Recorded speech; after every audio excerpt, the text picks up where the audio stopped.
হরিহরির যুগল পদ্ম হৃৎপদ্মে করে আরাধ্য, শুদ্ধ চিত্তে প্রণতি জানাই। সাধু পাগল গোসাই হেরি সকলের চরণ ধুলি মস্তকে ধরি, আপনাদের আশীর্বাদটুকু চাই।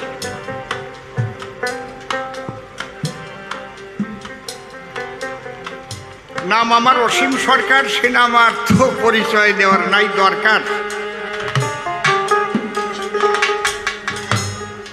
পড়েছি কত ভালোবাসার হার, আবার কলঙ্কের হারও পড়েছি গলায়।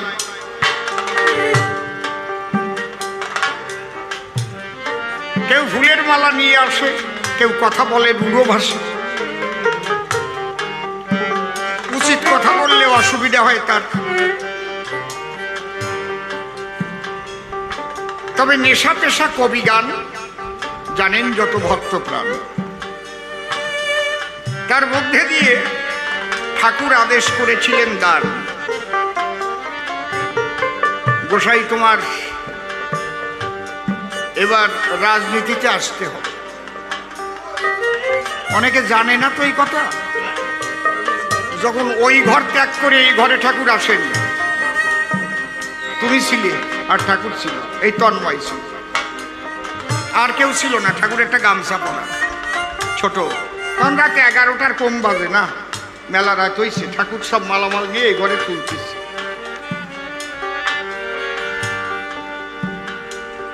আমি এসে বললাম, ঠাকুর মশাই কি বিজেপি তো বলছে আমাকে ভোটে দাঁড়াতে, বাড়িতে এসেছিল কিশোর বর্মা, আপনি কি করেন? আপনি যা বলবেন আমি তাই করব। বাবা গুরুচাঁদের দিকে তাকায় বলেন, সেই গামছা পরা অবস্থায় পাশে ছিল তন্ময়, আর কেউ জানে না। একজন ছিল বলে আমি যে সত্যি কথা বলতেছি সবার তলে, তবু একজন ছিল বলে আমার ডাক। আপনারা ভাবতে পারবেন যে না, এই লোকটা তো মিথ্যে কয়। ঠাকুর কিছুক্ষণ চুপ করে থেকে ডাক দিয়ে বললেন আমাকে, হ্যাঁ আসতে হবে এবার তোমার রাজনীতিতে। ঠিক আছে তো কথা, এবার ভোটে দাঁড়াতে হবে, যাও তৈরি হও।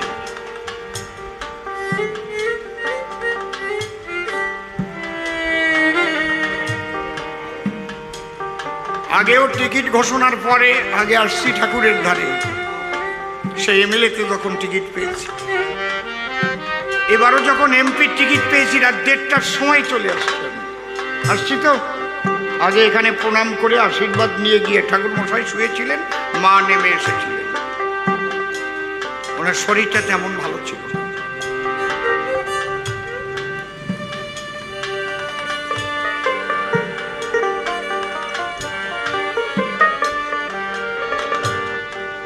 এই জন্যে কে কি বলল তাতে আমার কিছু এসে যায় না। আমি তো জানি যে আমি ঠাকুর মশাইরে কতটা মানি। তারই তো বিজেপি আমার টিকিট দিতে চাইছিল। আমি ঠাকুর মশাইয়ের কাছে এসে তার কাছে বসে তার পারমিশন নিতে যাব কেন? দরকার ছিল কি কোন?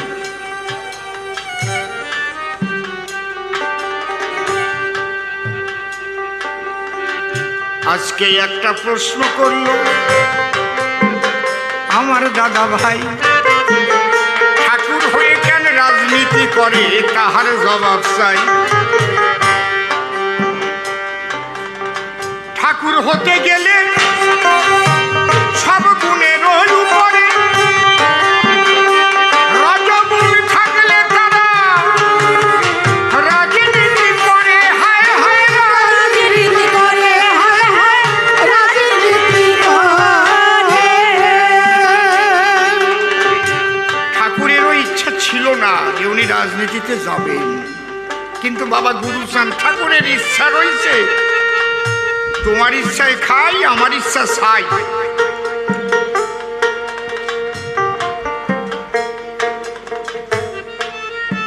আমি চিকুন পাড়া আপনার নাম কি? কি মণ্ডল?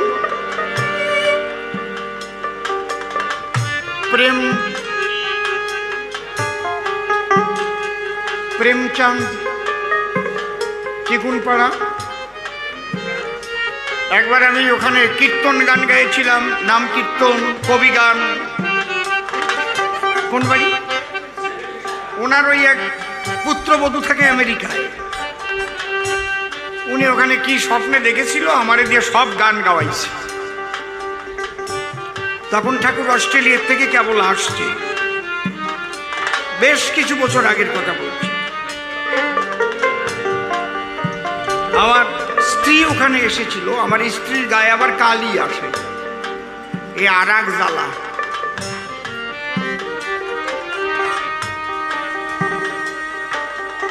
ওই জায়গা বসে আসরে এসে গেছে, সেই ভাব নিয়ে ঘরে রয়েছে আর কি, ভাব আসে। এই সময় ঠাকুর গেছে, তখন তো ঠাকুরের আরো অনেক কম বয়স।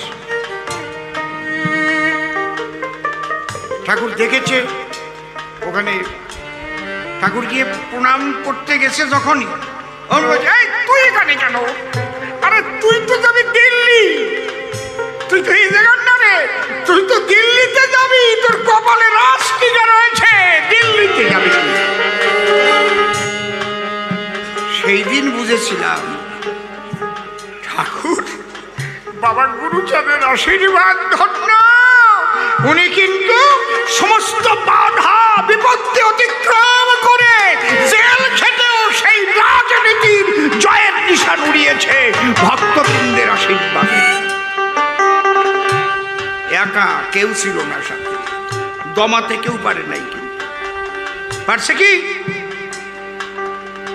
দাদা ভাই? আমরা যদি প্রথম পুরুষ অবতার, যা লেখা আছে আমার কবি রসরাজ তারকচন্দ্রের হরিলীলামৃতের ভিতর, প্রথম পুরুষ অবতার রাম রঘুবর, তাই তো? সেই রামচন্দ্র রাজনীতি করেছে ভেবে দেখো, তাই তাই এখনো আমরা সেই রাম রাজত্ব চাই, ঠিক তো নাকি?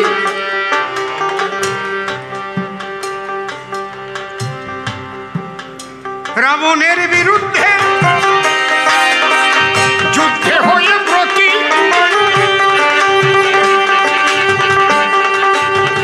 ধর্ম সংস্থাপন করেছিলেন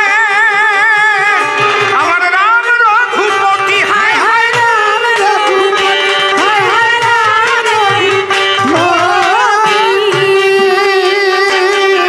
তাহলে ভগবান হয়ে যুদ্ধ করার কি দরকার ছিল?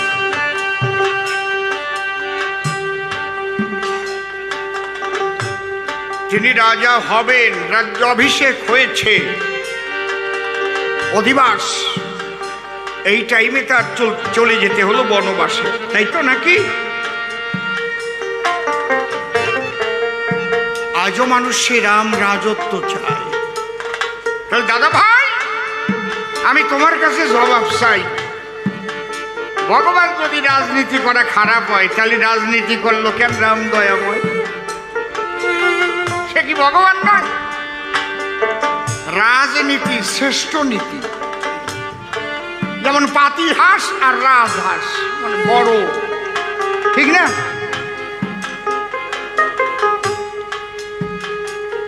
কিন্তু রাজনীতির যদি নীতিবিহীন রাজ হয়, নীতিবিহীন রাজ হয়, তা কিন্তু রাজনীতি নয়। আমারে ভোট দিল না, ওর বাড়ি ভেঙে দে, আমারে ভোট দেয় নাই, ওটারে মার, একে বলে নীতিবিহীন রাজ করা। এটা নয় রাজনীতির ধারা। একটা বাচ্চা ছেলে 11 বছর বয়স হবে, তারেও কোপ মারিছে, তার মাকে কুপিয়েছে, শ্যাওলাপাড়া বাড়ি, নহাটার পাশে। কেন? তারা বিজেপির ভোট দেয়। সি সি সি সি, এই নীতি রাজনীতি নয়, এই নীতিবিহীন রাজ করা কয়। বাংলার বাইরে একটাও দেখেছেন এই গন্ডগোল করে? কে জিতবে কে হারবে, ভোটে সবাই দাঁড়াবে, হারছে তা কি হয়েছে?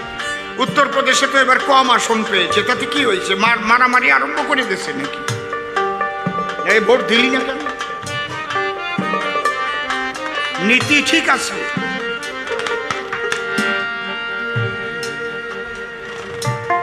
বুঝতে পারছেন?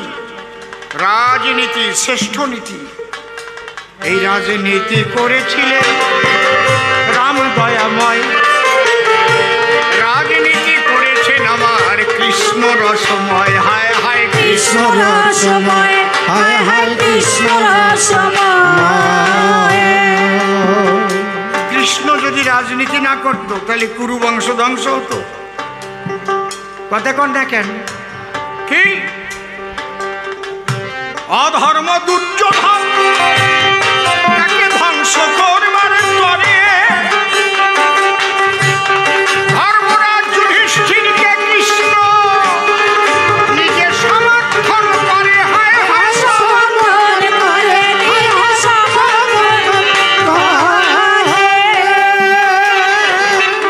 নিজে ভগবান রাজনীতি করে দেখালেন, ধর্মকে তোমরা সমর্থন করো, অধর্মকে নয়। দুর্যোধন অধার্মিক, বাহুবলী, সে চাই জোর জবস্তি করে সমস্ত কিছুকে আঁকড়ে রাখা। গদি আমার চাই, একে বলে বাহুবলী। কৃষ্ণ পাঠিয়েছিল, কৃষ্ণ নিজে গেল, গিয়ে বলল 5 ভাই ওদের 5খানা গ্রাম দাও, গন্ডগোল দিয়ে দরকার নাই। দুর্যোধন কি বলল? হে কৃষ্ণ নীলকণ্ঠে, বিনা যুদ্ধে সুচাগ্রমে ঋণী করিব না দান। তখন কৃষ্ণ বলেছিল, এ স্বভাব ভালো না, কথা একটু বুঝিয়ে সুঝিয়ে বলো না। এই একা খাওয়া বুদ্ধি নিয়ে চলো কেন? তাহলে যুদ্ধ কি এমনি বেঁধেছিল? তাহলে কৃষ্ণ কিন্তু একমাত্র ধর্ম রাজ্য প্রতিষ্ঠা করবার তরে গিয়ে অর্জুনের অশ্ববলগা ধরে। ভগবান না কৃষ্ণ? দেশ দেশান্তরে সবাই কৃষ্ণ গুণ গায়, সেই কৃষ্ণ রাজনীতি করিল কেন? দাদা জবাব দেওয়া আমায়।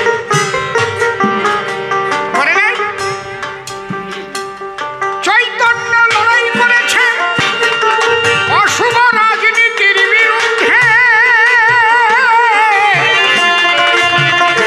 দেখাইয়ে যাব আমি সভা মাঝে অদ্যে। হায় হায় সভা মাঝে অদ্যে, হায় হায় সভা মাঝে। 700 বছর আগে একটাও মুসলমান ছিল না বাংলায়। যদি কেউ ভাবত বঙ্গবাসী একটু বাড়বে, কোনো ডাক্তার যদি লিখে দিত যে ট্যাবলেটটা দিলাম এটা মুসলমানের হাত দিয়ে খালি কাজ হবে, ওই ওষুধ করতেও একটা মুসলমান ছিল না। ওই জন্যই কয় ওষুধ করতে, বুঝেছেন? মানে এই ট্যাবলেটটা খাতি হবে মুসলমানের হাত দিয়ে। সে মুসলমান পাবা কোন জায়গায়? একটাও তো নাই বাংলায়। ট্যাবলেট আর খাওয়া লাগবে না। চৈতন্য মহাপ্রভু এমন সময় আবির্ভূত হয়েছিলেন, এই সনাতনী হিন্দুদের রক্ষা করেছেন তিনি। কেন? ব্রাহ্মণ্যবাদীদের চাপে দলে দলে দলিত যারা দল বেঁধে মুসলিম ধর্ম গ্রহণ করছিল তারা। এ দোষও আমাদের, কারণ ব্রাহ্মণ ক্ষত্রিয় বৈশ্য শূদ্র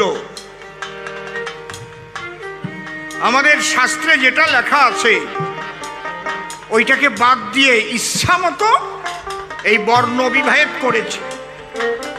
আমাদের আদি শাস্ত্রে কি লেখা রয়? জন্মেন জায়েতে শূদ্র সংস্কারা দ্বিজোচ্যতে বেদ পাঠেদ ভবেদ বিপ্র ব্রহ্ম জানাতি সব্রাহ্মণ। পরিষ্কার লেখা আছে। জন্মেন জায়েতে শূদ্র মানে জন্মের সঙ্গে সঙ্গে সবাই শূদ্র। শূদ্র মানে অজ্ঞান। জন্ম নিলেই তার জ্ঞান হয় নাকি? জন্মেন জায়েতে শূদ্র সংস্কারা দ্বিজোচ্যতে। দ্বিজ অর্থাৎ জন্ম প্রাপ্ত হয় 10বিধ সংস্কারের দ্বারাই। তার মধ্যে একটা লেখাপড়া শেখা। যে লোকটা 1 অক্ষর লেখাপড়া জানে না একখানা পুস্তক তার কাছে দিলে সে কোনো কালে বলতে পারবে ওই পুস্তকের পাতা খুলে এর মধ্যে কি লেখা? আপনারা একটু বলুন সর্বজনা। সে দেখবে তেলা পোকার পায় কালি মাখাইয়ে বুঝি কাগজের মধ্যে আঁকিয়ে যায়, ডাক পুলিশ। তাহলে অজ্ঞান, সে বুড়ো হয়ে গেলি অজ্ঞান নাকি? ঠিক তো? এই সংস্কারের দ্বারায় দ্বিজন্ম প্রাপ্ত হয়।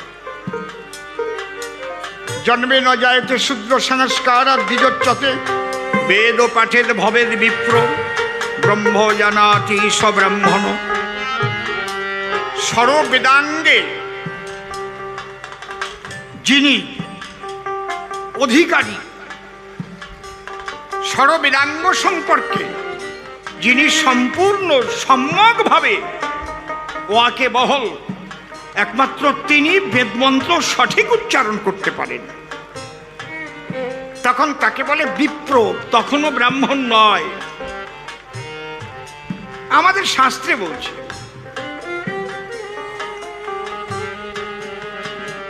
এই সংস্কৃত মন্ত্র উচ্চারণে ভুল হয়ে গেলে কি হইতে জান? এই ডাকাইয়া মানুষ, বরিশালে মানুষ দেখবেন সোয়া কয় না, হওয়া কয়। এ বেটা হুনগে যা, কোন হানে যাস কয় না, কথা কও না কেন? এই জায়গায় বরিশালে মানুষ নাই, আছে না নাকি? কি হুইনা যা বেটা, কোন হানে যাস? মগো বাড়ি যাবি না কয় না? এক বরিশালের পণ্ডিত মাইয়ে বিয়ে দিছে, কেন জামাই গিয়ে প্রণাম করতেছে, উনি পণ্ডিত। তার জামাই রে উনি ভাবলো তাহলে আমি যখন পণ্ডিত, রূপে গুণে মণ্ডিত, তাহলে আমি একটু সংস্কৃতে আশীর্বাদ করি, সবাই বুঝুক যে পণ্ডিত আশীর্বাদ করতেছে। আমি কালি গালি ওরকম কব কেন? বাঁচিয়ে থাকো বাবা, এ তো সাধারণ মানুষের কথা, আমি ওরকম কব কেন? কি দাদা, আমার পাণ্ডিত্য একটু ফলাবো না? উনি জামাইরে আশীর্বাদ করতেছে, মানে আশীর্বাদ হবে শতায়ু ভব, মানে 100 বৎসর বেঁচে থাকো বাবা। ছাতা তো উচ্চারণ হয় না, যেই প্রণাম দিয়েছে উনি কয় হতায়ু ভব। হতায়ু মানে কি? আয়ু হত হয়ে যাক, তাড়াতাড়ি মরিয়ে যাও, মাইয়েটা বিধবা হয়ে যাক।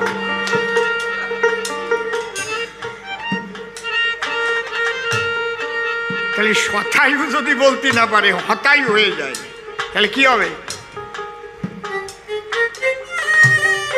ঠিক এই রকম সর্ববেদাঙ্গ না জানিলে, বেদ মন্ত্র করিলে উচ্চারণ, ভুল হলে অমঙ্গল হইবে তখন। তাহলে বেদ মন্ত্র উচ্চারণ যিনি করতে পারেন সঠিকভাবে, তিনি কি বিপ্র। আর ব্রহ্মকে জানিলে পরে সাধনার দাদাই, একমাত্র সেই মানুষ ব্রহ্মতত্ত্ব পায়। হায় হায় ব্রহ্মতত্ত্ব পায়, হায় হায় ব্রহ্মতত্ত্ব পায়। তাহলে ব্রাহ্মণ খালি সুতো নিলি তো হয় না, সুতো তো 2 টাকা দাম, বাজারে গেলেই পাওয়া যায়। জুলোই নিলাম, পেশাব করার সময় একটু কানে জড়াই নিলাম, বাপ বন্দি পড়ে, বে জায়গায়ও সব সময় জড়ায় পড়ে ওকে। না না, খারাপ কথা কব না, মানুষ আমাদের খারাপ ভাববে নাকি? সত্যি কথা না, আসতেছে সবাই। রাত বাড়িয়ে গেছে, একটু যদি চুটকি কথা না কই, মানুষ পাবানে কই? কি মা কব তো 2 একটা নাকি? তোমরা কি কব না? আমার খারাপ কবানে নাকি? কও গিয়ে, আমি তো আসলে খারাপ না, তুমি কও গিয়ে। তা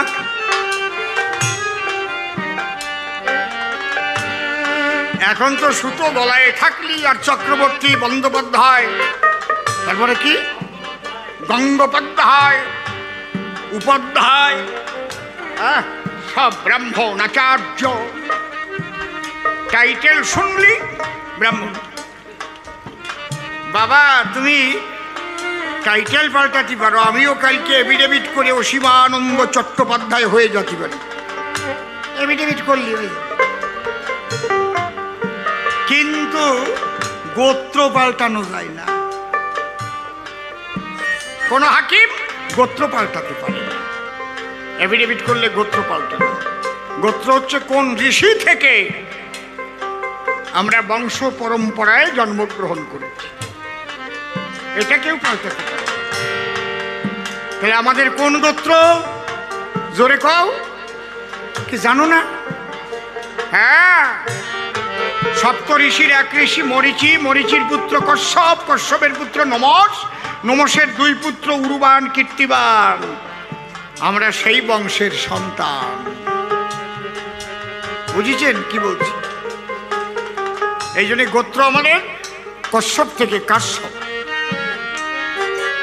এত কথা বললাম কেন? যখন থেকে এই ভারতবর্ষে ভগবানের বাণীর বিরুদ্ধে, ভগবান কি বলছেন নীলপদ্মে?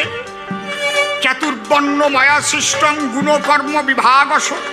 চারটি বর্ণ আমি সৃষ্টি করেছি গুণ আর কর্ম অনুযায়ী, জন্ম অনুযায়ী নয়। এই বাণীর বিরুদ্ধে যখন ভারতবর্ষে এক শ্রেণীর মানুষ, তারা নিজেদের স্বার্থকে কায়েম করবার জন্য শুধু জন্ম অনুসারে চারি বর্ণের দাগ দেওয়া আরম্ভ হয়, তখন দলিত, পতিত, লাঞ্ছিত, বঞ্চিত সমাজের মানুষ দলে দলে মুসলিম ধর্ম গ্রহণ করেছিল। সেই সময় সেইটাকে রক্ষা করেছিলেন কে? শ্রীমান মহাপ্রভু। তিনি বললেন, সূচি হয়ে মুচি হয় যদি কৃষ্ণ ত্যাজে, মুচি হয়েও সূচি হয় যদি কৃষ্ণ ভজে। হরের নাম হরের নাম হরের নাম ঐব কেবলম করৌণাস্তেব নাস্তেব নাস্তেব গতিরন্যথা।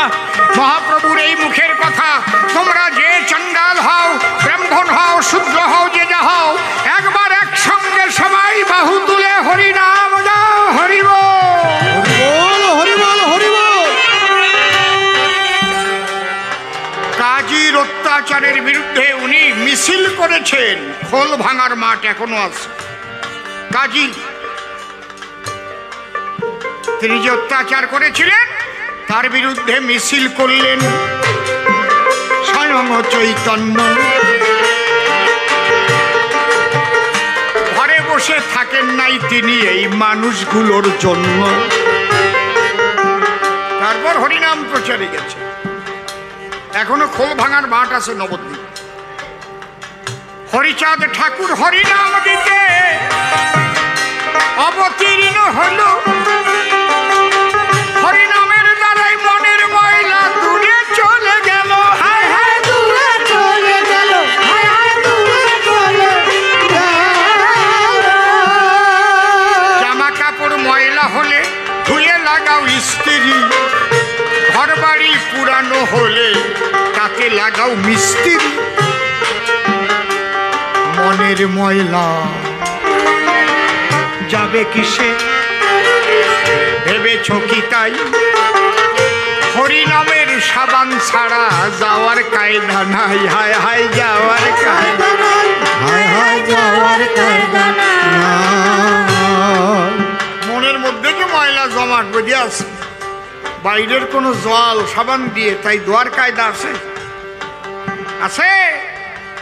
হরিনামের প্রেমের বন্যায় যখন ভাসিবে, মনের ময়লা ধুয়ে মুছে বাহির হয়ে যাবে। হায় হায় বাহির হয়ে যাবে, বাহির হয়ে যাবে।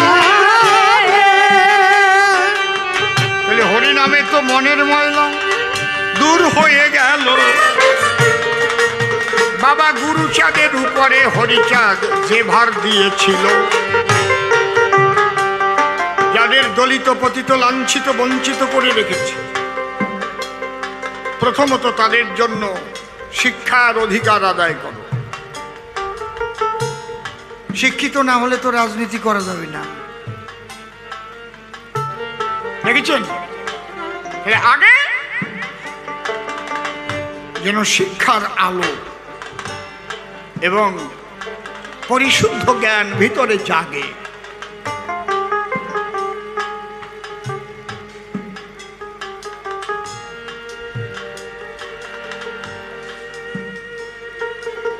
এই জন্যে বাবা গুরুচাঁদ ঠাকুর তিনি কিন্তু পিতৃ আদেশ পালন করলেন। মহাকাল মহেশ্বর ঘুরে ঘুরে গ্রামনগর ডেকে বললেন, তাই শিক্ষাবিহীন থাকলে জাতির উদ্ধার নাই। যদিও তোরা করিস ভিক্ষা, ছেলে মেয়েদের শিক্ষা, মরি কিংবা বাঁচি আমি তাতে ক্ষতি নাই। গ্রামে গ্রামে পাঠশালা গড়ে যেতে চাই। শিক্ষা সংহতি সংগ্রামে চেতনা, দলিতের মুক্তি নাই এই দিন বিনা।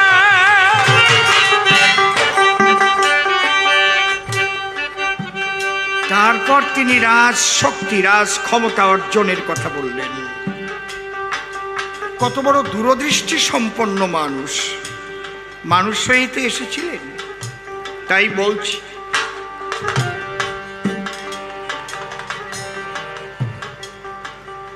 রাজনীতির মধ্যে দিয়েই কিন্তু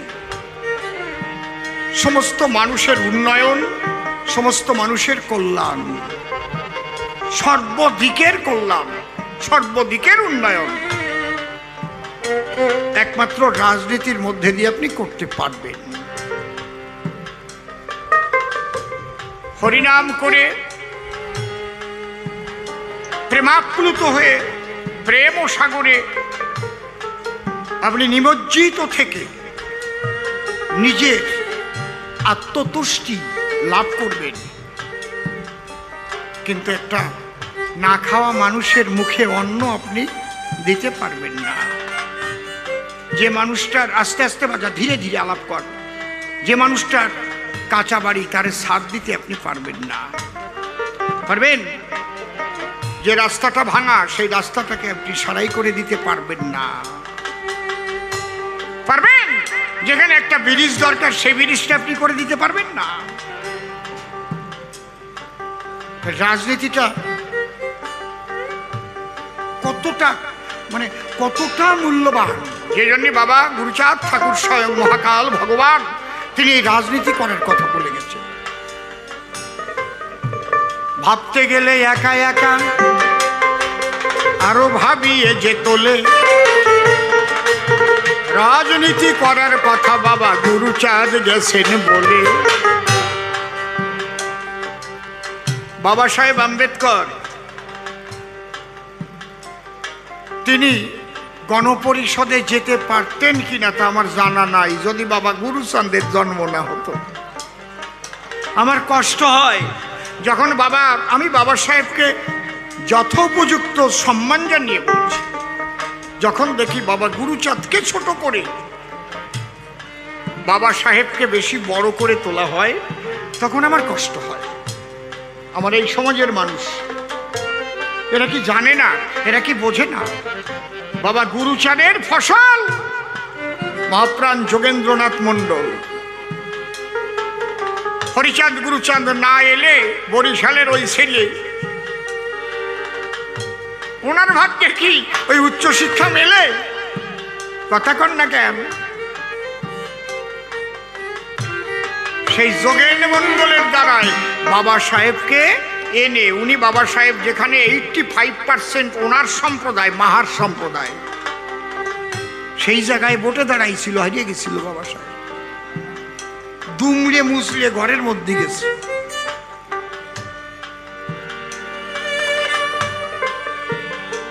যদি এই লোকসভায় মতুয়া থাকে 85%, আর সেই জায়গায় যদি ঠাকুর মশাই দাঁড়ায় কোনো কারণে হেরে যেতে হয়, তাহলে তার চাইতে ব্যথা আর থাকে?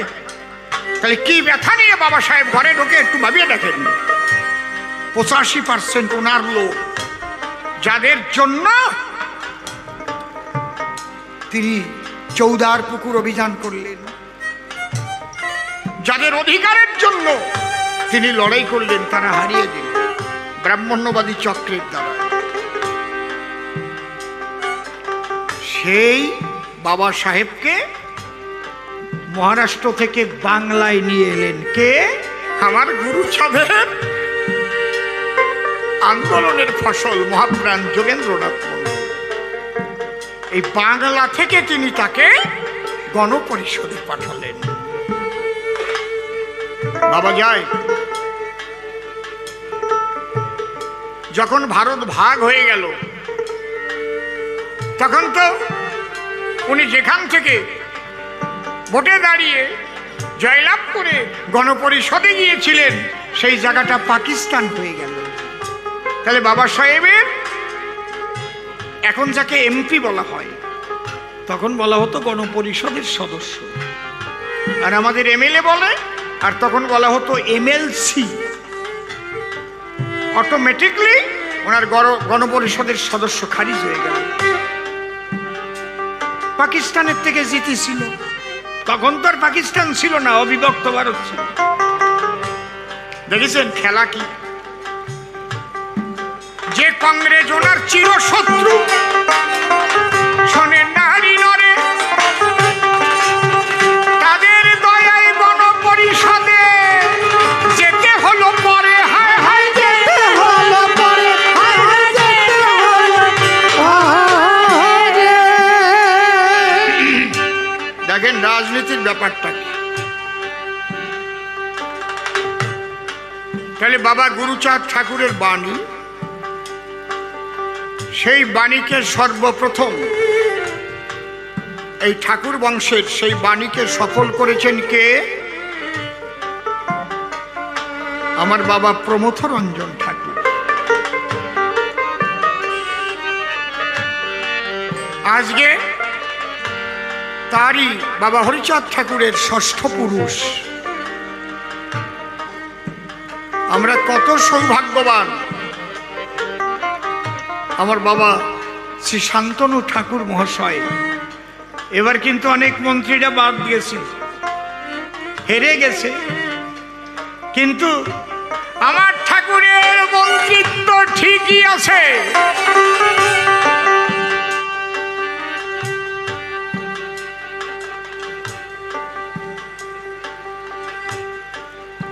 আজকে যদি ঠাকুর রাজনীতিতে না যেতেন, ঠাকুর হয়ে গদিতে বসে থাকতেন, প্রধানমন্ত্রী কি এই বাড়িতে আসতেন? কেমন মনে হয়? প্রধানমন্ত্রী কি ওরাকান্দি যেতেন? কেমন মনে হয়? ভারতের স্বরাষ্ট্রমন্ত্রী তিনি এখানে আসতেন? ভারতের প্রধানমন্ত্রী তিনি এসে বড়মার চরণ ছুঁয়ে প্রণাম করতেন? রাজনীতি শ্রেষ্ঠ নীতি বাবা গুরুচাঁদ গেল বলে তাই প্রধানমন্ত্রী প্রণাম করে মায়ের চরণ তলে।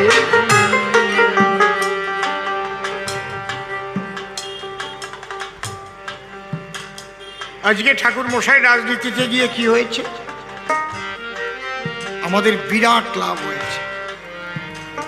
আরে খালি মতুয়াদের লাভ হয়েছে নাকি? রাম ভক্ত, কালী ভক্ত, কৃষ্ণ ভক্ত, সৎসঙ্গী, আরো কত বঙ্গী। বঙ্গী কি কম আছে নাকি? হ্যাঁ,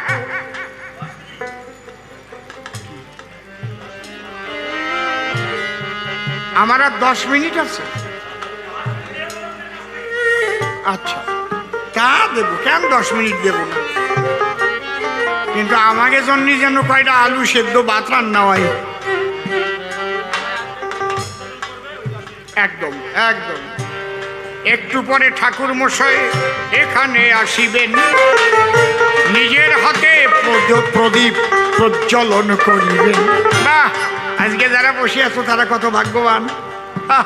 কায়দা আছে, যারা বাড়ি চলে গেছে, খাটের পরে চিত হয়ে ঘুমায় পড়েছে, থাক গিয়া। যারা রাত জেগে বসে আছে তারা ভাগ্যবান। ঠাকুরের কথা শুনতে পেল, আমার ঠাকুর দর্শন পেয়ে পাবে সভাস্থান। হায় হায় পাবে সভাস্থান, হায় হায় পাবে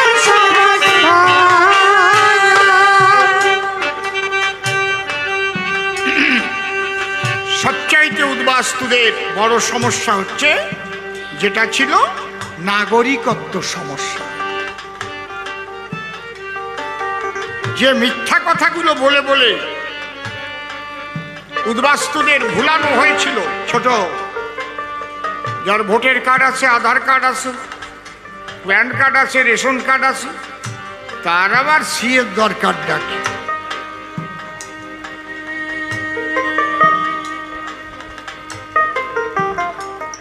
কিন্তু ভারতীয় সংবিধানে যা লেখা আছে তা তো কাই নাই। ভারতীয় সংবিধানে পরিষ্কার লেখা আছে, এখানে যাদের হাতে অ্যান্ড্রয়েড ফোন আছে, বড় ফোন, আমি বলবো আপনি এখনই খুলে দেখতে পারবেন, এখনই খুলে দেখ। এখনই আমার ঠাকুর মশাইয়ের ঘটছে আগমন, একবার উলুধ্বনি হরিধ্বনি করেন ভক্তগণ, হায় হায় করেন ভক্তগণ, হায় হায় করেন ভক্তগণ। জোরে জোরে উলুধ্বনি করো না সবাই, শ্রীচরণে ভক্তিপূর্ণ প্রণতি জানাই, হায় হায়